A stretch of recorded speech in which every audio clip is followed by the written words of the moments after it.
The bridge of the Resilience was quiet. Everyone watched as the ship's hidden weapons came online. Small panels all over the hull slid open to reveal devices that no Valdorian had ever seen before. "What are those?" Commander Vrax demanded from the screen, his forearms moving in agitation. "Those are not standard weapons," Captain Tae-Woo Kim smiled slightly. "You're right, Commander. They are not standard. Humans don't build standard weapons." Lieutenant Hyejin Park looked up from her screen. "All systems ready, Captain. The Valdorians are trying to power up their shields." "Let them try," said Engineer Daehyun Cho with quiet confidence. "Their shields won't help them." Security Officer Ji-ho Kang stood ready at his station. His hands moved over his controls with practiced skill. Targeting systems online. All 3 enemy ships locked. Science Officer Soo-min Lee watched her screens carefully. "Captain, I'm getting readings from their ships. They're preparing to fire on us." Captain Kim nodded calmly. "As expected, they still think they have the advantage." He turned to Kang. "Disable their weapons first. No need to destroy their ships if we don't have to." "Yes, sir," replied Kang. The small human ship suddenly lit up with a strange blue glow. The hidden weapons didn't fire beams or missiles like normal space weapons. Instead, they released waves of energy that spread out like ripples in water. The waves hit the first Valdorian ship. Its lights flickered and its engines sputtered. "What is this?" shouted Commander Vrax. "What are you doing to our ships?" "Just a little human technology," replied Captain Kim. "We call it a phase disruptor. It doesn't destroy your ship, it just makes your systems confused." The second wave hit the next Valdorian ship. It stopped moving completely. Its weapons powered down, and its shields disappeared. "Sir, they're trying to send out a distress call," reported Lieutenant Park. "Should we block it?" "No," said the captain. "Let them call for help. The more Valdorians who learn about humans, the better." The third and largest Valdorian ship, Commander Vrax's vessel, tried to turn away. But it was too late. The third wave hit it squarely. All its weapons went dead. The ship could still move, but it couldn't fight. On the screen, Commander Vrax was shouting orders to his crew. They rushed around trying to get their systems back online. Nothing worked. "Impossible," Vrax hissed. "Your ship is half our size. You have no advanced technology. Earth is a primitive planet." "That's what everyone thinks," said Captain Kim. He stood up and walked closer to the screen. "That's what we let everyone think, for good reason. Security." Officer Kang's normally serious face showed a rare smile. "All 3 Valdorian ships disabled, Captain. They pose no threat now." "Good work," said Kim. He looked back at the screen. "Now, Commander, I believe we were discussing boarding parties?" The Valdorian's hard faceplates clacked together in what might have been anger or fear. "What do you want, human?" "Just to talk," said Captain Kim. "That's what our mission is really about. Exploration and diplomacy." "Diplomacy?" Vrax sounded confused. "Then why do you have such weapons?" "Because not everyone wants to talk," explained Kim. "Some prefer to take, like you were planning to do." Science Officer Lee stepped forward. "Captain, if I may." When Kim nodded, she addressed the Valdorian. "Commander Vrax, humans have a long history of warfare on our planet. We spent thousands of years fighting each other before we united. We learned many lessons. One of the most important lessons," added Captain Kim, "is to be prepared, but not threatening. Our ship looks weak because we don't want to scare peaceful species, but we are never defenseless." The bridge crew of the Resilience watched as Vrax considered this. The other Valdorian ships floated helplessly nearby. "Your weapons," Vrax said finally.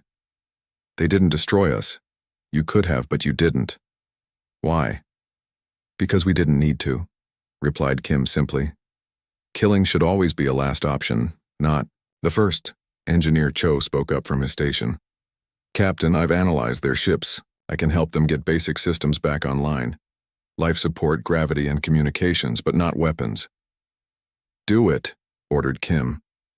Cho sent data to the Valdorian ships. Slowly, lights began to come back on in the alien vessels. "You're helping us?" asked Vrax, sounding genuinely surprised. Of course, said Captain Kim. The fight is over. Now we can talk as equals. Lieutenant Park had been monitoring her screens carefully. Captain, I'm detecting more ships coming this way. A lot. More. I think it's a Valdorian battle group. The crew tensed. Even with their advanced technology, the Resilients couldn't fight an entire battle group. Commander Vrax saw their concern. You cannot win against so many ships even with your strange weapons. We don't want to fight them, said Captain Kim. We never wanted to fight you either. You gave us no choice. The Valdorian was quiet for a moment. Then he made a decision. I will send a message to the battle group. I will tell them that we are in diplomatic talks with the humans, that they should hold position. Captain Kim raised his eyebrows in surprise. Thank you, Commander. Do not thank me yet, human, said Vrax. I am curious about your species now. You show strength, but use it carefully. You disable rather than destroy. You help those who just tried to take your ship. These are not common traits in the galaxy. It's how most humans try to be, explained Science Officer Lee. We don't always succeed, but we try. Vrax sent the message to the approaching ships. Minutes later, they received confirmation that the battle group would stop and wait. They have agreed to hold position for now, said Vrax. But they will want explanations. I must meet with you properly. We welcome that, said Captain Kim. Would you like to come aboard our ship, or should we send a team to yours? I will come to your ship, decided Vrax. I want to see this human technology up close and meet the beings who managed to surprise the Valdorian Empire for the first time in 100 years. Captain Kim nodded. We'll prepare for your arrival. He turned to his crew. Security Protocols Alpha. Let's welcome our first official alien visitor. As they prepared for the meeting, Lieutenant Park moved closer to the captain. Do you think we can trust him? She asked quietly. Not entirely, replied Kim.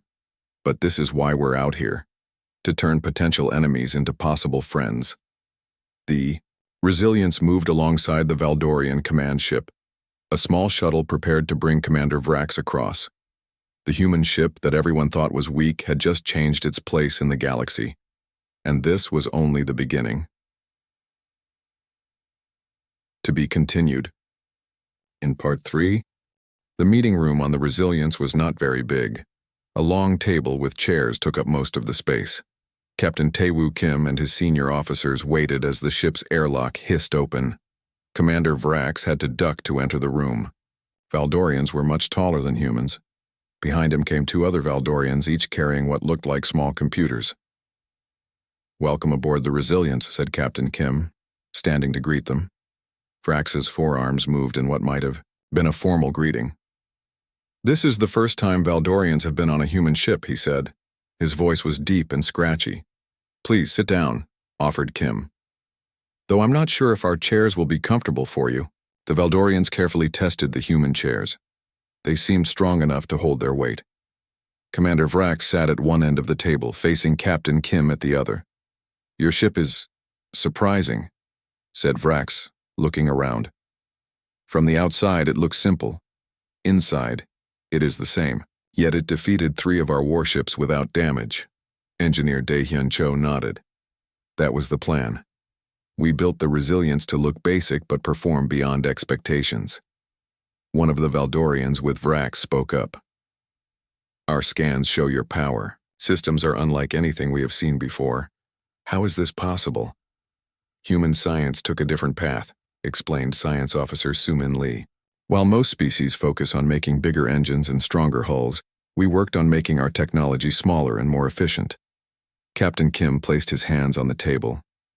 Before we share more about our technology, I would like to know more about the Valdorian Empire. Why did you attack our ship without warning? Commander Vrax's mouth parts clicked together. It is our way. The strong take from the weak. It keeps our empire strong and removes those who cannot defend themselves. And now? Asked Lieutenant Hee-jin Park. Now that you know we can defend ourselves. Now we are curious, admitted Vrax. Few species surprise us. Fewer still show mercy when they have the advantage. Security Officer Jiho Kang had been standing quietly near the door. Now he spoke. Humans have fought many wars against each other. We learned that destroying your enemy completely often creates more problems than it solves. A strange idea, said Vrax. But perhaps there is wisdom in it. Captain Kim nodded to Engineer Cho. Show them. Cho touched a control pad on the table. A 3D image appeared over the center of the table. It showed the inside of the Resilience, with certain systems highlighted in blue. This is how our ship works, Cho began.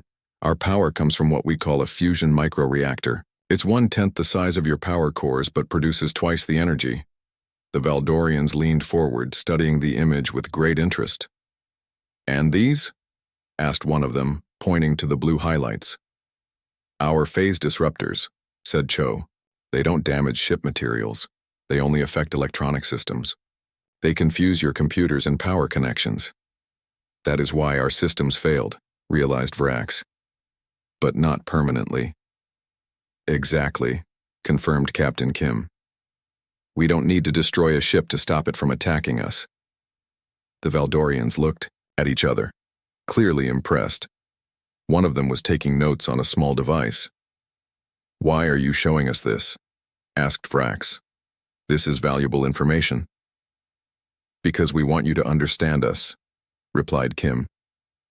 Humans don't want enemies.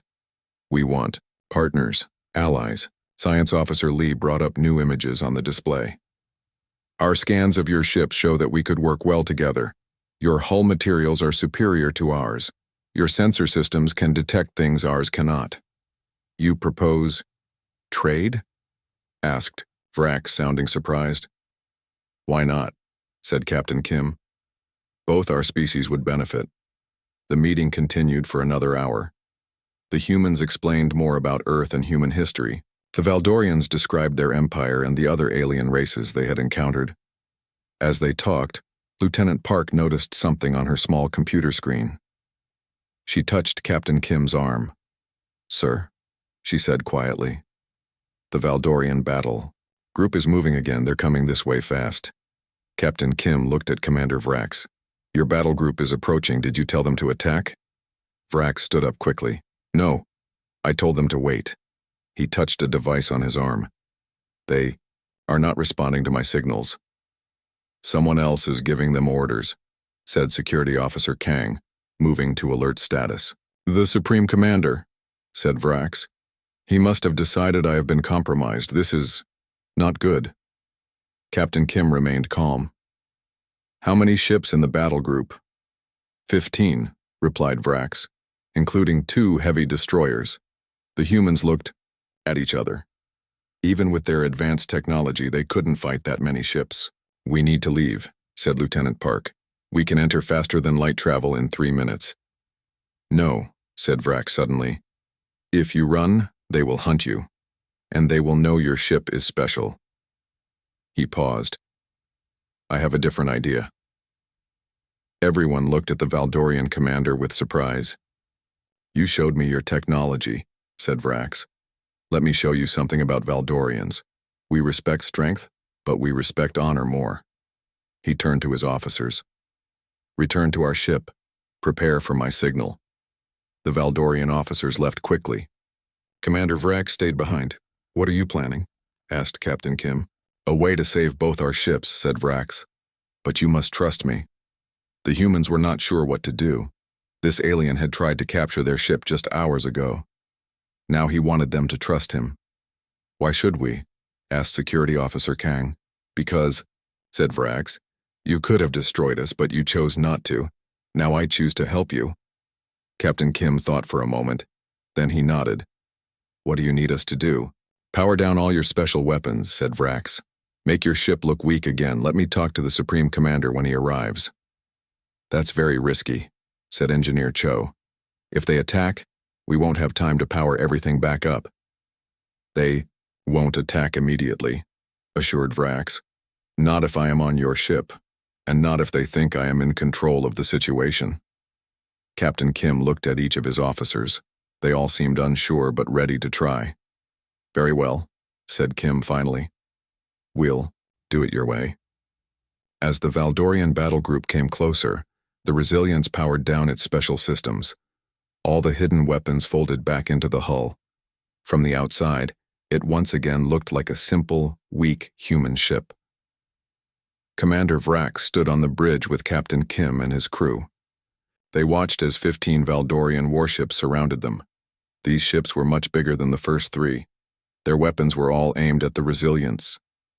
"Now we see if Valdorian honor is real," said Captain Kim quietly. "It is," replied Vrax.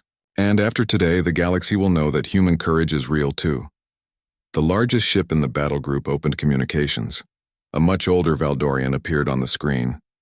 His shell was darker, with many marks that might have been battle scars. "Supreme Commander," said Vrax, stepping forward, "I have something important to show you about these humans."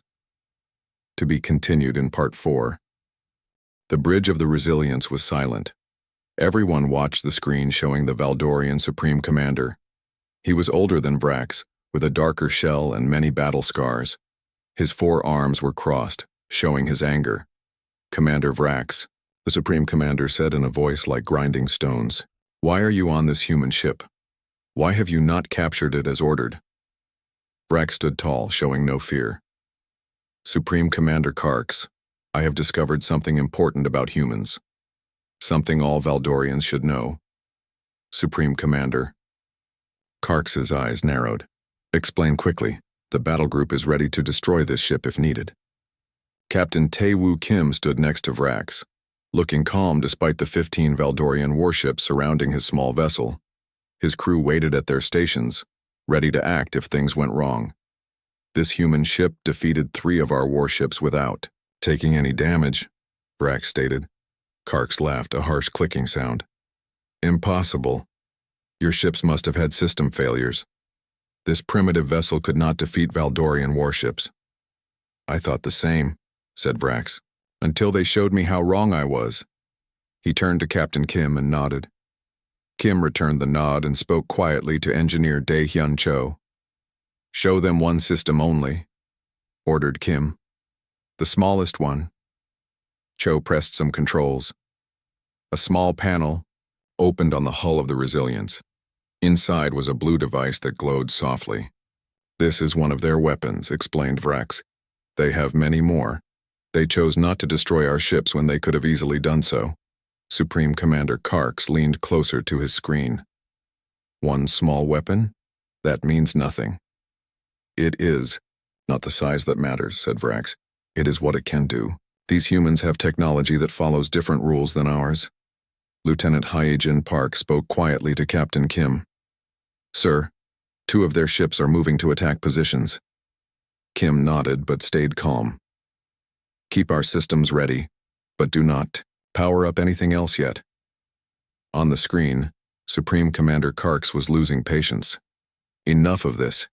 You waste my time with tales of human magic. Their ship is small. Their weapons are few. We will take their ship now and you will face punishment for failing in your duty." Vrax's shell plates clicked together in frustration. "Supreme Commander, the humans showed me mercy when they could have destroyed my ships. They showed me respect.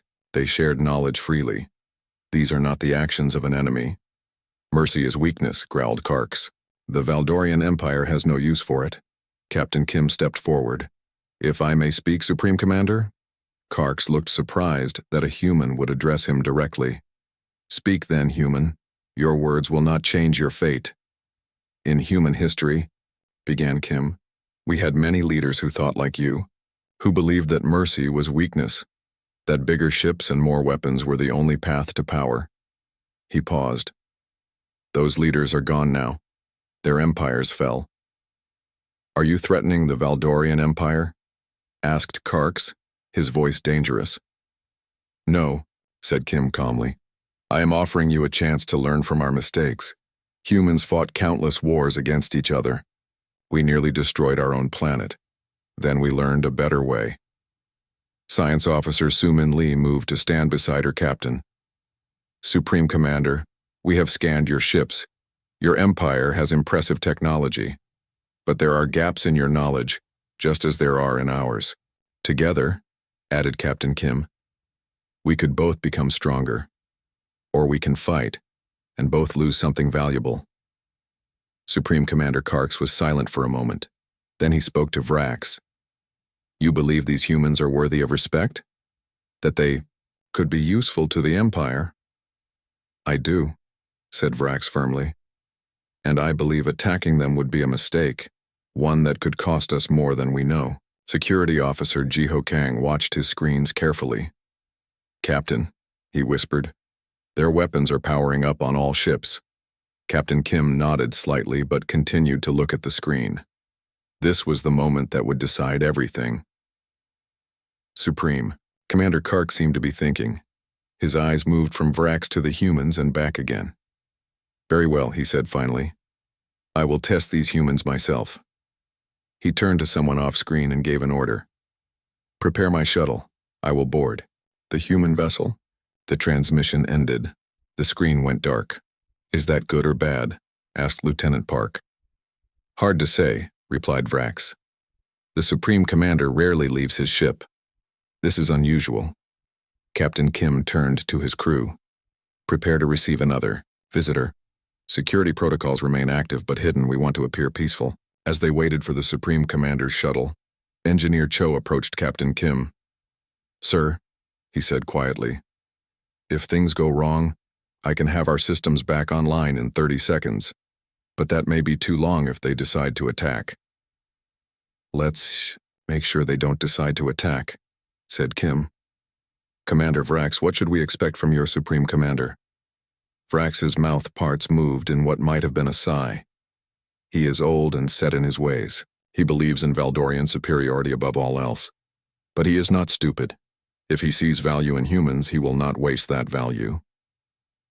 So we need to show him our value, said Science Officer Lee, without seeming threatening. A difficult balance, agreed Vrax. 20 minutes later, a large shuttle docked with the Resilience. Supreme Commander Karks entered the ship with 4 armed guards. He was taller than Vrax, with a shell that showed many battles. Captain Kim met him in the ship's largest room, which they had quickly converted into a meeting space. The human crew stood on one side, trying to look confident, but not aggressive. Supreme Commander, greeted Captain Kim with a small bow. Welcome aboard, the Resilience. Karks did not return the greeting. He looked around the room with critical eyes. Your ship is small, he said bluntly. How did it defeat 3 of my warships? Would you like me to show you? Asked Kim. Karks nodded once. Captain Kim looked at Engineer Cho. Show the Supreme Commander our main systems, the real ones. Cho activated a large screen on the wall. It showed diagrams of the Resilience's true capabilities, the hidden weapons, the advanced power systems, the shield technology that standard scans couldn't detect.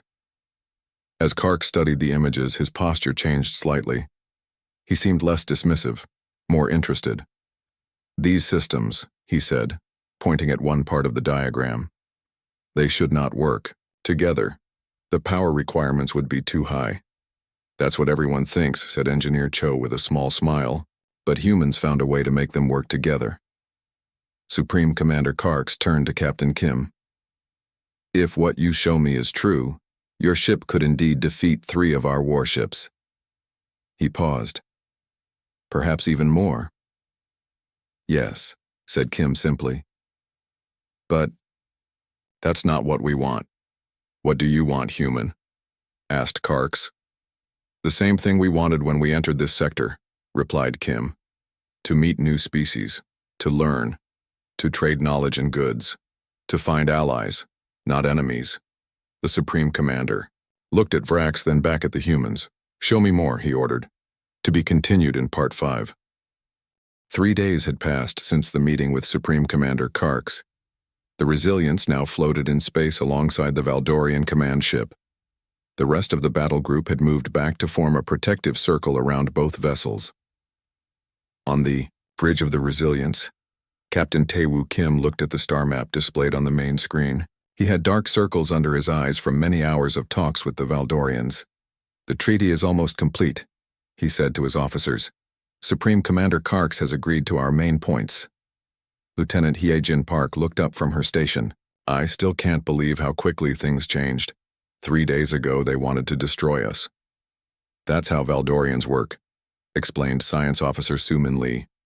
They respect strength first, then listen to words. Security Officer Ji-Ho Kang stood by the door as always, alert and ready. We should still be careful. Not all Valdorians may agree with their Supreme Commander. True, said Captain Kim, but this is still a huge step forward for humanity. Engineer Dae-hyun Cho entered the bridge, carrying his small computer. He looked excited. Captain, the Valdorians have sent the technical data they promised, he said. Their hull material is amazing. Twice as strong as our best metal, but half the weight. And what did we share with them? Asked Kim. Just the basic principles of our power systems, said Cho. Enough to show good faith, but not our most advanced secrets. Captain Kim nodded, satisfied. Good. Trust needs to grow slowly. The communication screen lit up. Commander Vrax appeared, looking as serious as always. Captain Kim, he said. Supreme Commander Karks requests your presence on his vessel for the final treaty signing. All senior officers should attend. We'll be there, replied Kim. In 1 hour, Vrax agreed and the screen went dark. Is it safe for all of us to go? Asked Lieutenant Park. What about the ship? We'll leave a skeleton crew, said Kim. But I think we can trust them now. They've had 3 days to attack us if they wanted to. 1 hour later, Captain Kim and his senior officers boarded a shuttle to the Valdorian command ship. It was enormous. Compared to the Resilience, at least 20 times larger. Inside, the Valdorian ship was impressive. The ceilings were high to accommodate the tall aliens. The walls were made of dark metal, with strange symbols carved into them. Commander Vrax met them at the docking bay. Follow me, he said. The Supreme Commander is waiting in the Great Hall. They walked through long corridors. Other Valdorians stopped to look at the humans with curiosity. None showed hostility. The Great Hall was a massive room with a ceiling, so high it was hard to see. At the center was a large table made from what looked like polished stone. Supreme Commander Karks stood at the far end, with many other Valdorian officers behind him. Humans, he greeted them. His voice was still rough but less hostile than before. You have impressed me. Few species manage to do that. Captain Kim bowed slightly. We are honored, Supreme Commander. I have studied your technology further, said Karks, and your tactics. You made your ship appear weak on purpose. This is not how Valdorians think. Different species evolve different strategies, explained Science Officer Lee. Humans learned that sometimes appearing weak can be an advantage. A strange idea, said Karks, but effective as we have seen. He gestured to the table where a document was displayed on a large screen. The treaty is ready. It establishes peace between humans and the Valdorian Empire. It creates trade routes and knowledge exchange, and it offers mutual protection. Captain Kim stepped forward to read the document. His officers gathered around him. They checked each part carefully. This is acceptable, said Kim finally. We are ready to sign on behalf of Earth. Supreme Commander Karks pressed his hand to the screen, leaving a glowing mark. Captain Kim did the same. It is done, announced Karks. From this day, humans and Valdorians are allies. The Valdorian officers behind him made a strange sound, a clicking that rose in volume. Commander Vrax leaned close to the humans. That is a war chant, he explained. But now it honors you as worthy allies instead of enemies. After the ceremony, there was a meal with strange foods that the humans politely tried. The Valdorians were curious about human customs and asked many questions. During the meal, Supreme Commander Karks approached Captain Kim privately. There is something I must tell you, he said in a low voice. News of your ship has already spread to other species in this sector. Some are curious, some are afraid. We came in peace, said Kim. We have no reason to threaten anyone. I believe you, said Karks. But others may not. The Zerelian Collective has already contacted me. asking about the human ship that defeated Valdorian warships. Captain Kim frowned. Who are the Zerelians? A powerful alliance of 11 species, explained Karks. They control much of this sector. They do not like new species appearing with advanced technology. Will they be hostile? Asked Kim. Possibly, admitted Karks. But now you have Valdorian protection, and they fear us. As the event ended, the humans prepared to return to their ship. Commander Vrax walked with them to the shuttle bay. Your visit has changed much, he told them. Not just for our 2 species, but for the entire sector. Is that good or bad? Asked Lieutenant Park. Vrax made the grinding sound that was Valdorian. Laughter. Both, I think. Change is always both. Back on the Resilience, Captain Kim called a meeting with his officers. We've made history today, he said. The first human-alien alliance, but our mission is just beginning. The Zerelians sound concerning, said Security Officer Kang. Should we report back to Earth for instructions? Captain Kim shook his head. Not yet. We were sent to explore and establish first contact. That's what we'll continue to do. But now everyone knows about us, said Engineer Cho. Our ship doesn't look weak anymore. Then we'll find new strategies, said Kim. Humans are good at adapting. Science Officer Lee had been checking data on her screen. Captain, I've been studying the star maps the Valdorians gave us. There are at least 30 intelligent species in this sector alone. All potential friends, said Kim with a smile. Or potential problems, or both, added Lieutenant Park. Like Vrax said. Captain Kim looked out the viewport at the stars. When we left Earth, we didn't know what we would find out here. Now we know. It's complicated, dangerous, and full of opportunity. The Resilients prepared to leave the Valdorian ships behind. Their new allies would spread the word through their empire. Humans were not to be underestimated. As the human ship moved away, setting course for the next star system, Captain Kim thought about how it all started, with aliens who thought the human ship was weak until it started shooting. But the real strength of humanity, he realized, wasn't in their hidden weapons or advanced technology. It was in their ability to turn enemies into allies, to find peaceful solutions even after conflict began. That was the message the Resilients would carry to the stars. The end.